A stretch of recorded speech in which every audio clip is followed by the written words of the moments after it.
রাস্তার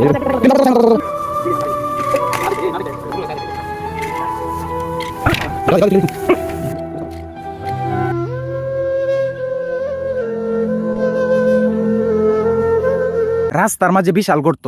বাজারের দিনে এই দিক দিয়ে শত শত মানুষ যাওয়া আসা করে। দীর্ঘদিন ধরে রাস্তার মাঝখানে এরকম গর্ত হয়ে আছে, সবাই সাইড কাটিয়ে চলে যায়, কিন্তু এটা দেখার কোনো মানুষ নেই।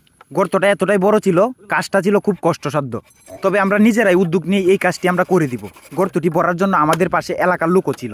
আমরা নিজেরা এবং তাদের সহযোগিতায় কাজটি করা অনেকটাই সহজ হয়। আপনারা যারা বলেন মানবিক কাজ যারা করে তারা নাকি ভিউ ব্যবসায়ী, আমি বলি তারা ভিউ ব্যবসায়ী হলেও দেশ এবং দশের জন্য ভালো একটা কিছু করতে চায়। গাড়ি এবং মানুষ চলাচলের জন্য দরকার নিরাপদ রাস্তা।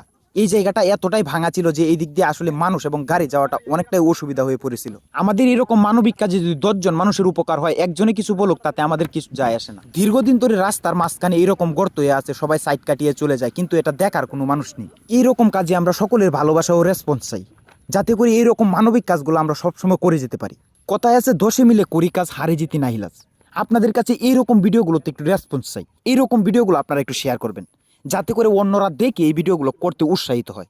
বিশাল এই গর্তটি ভরাট করার জন্য মাটি কাটা থেকে শুরু করে বাঁশ পর্যন্ত আমাদের করতে হয়েছে কঠোর পরিশ্রম। আমাদের সাধ্যমতো চেষ্টা করছি আমরা এই জায়গাটি ভরাট করে রাস্তাটি আগের রূপ ফিরিয়ে আনার জন্য।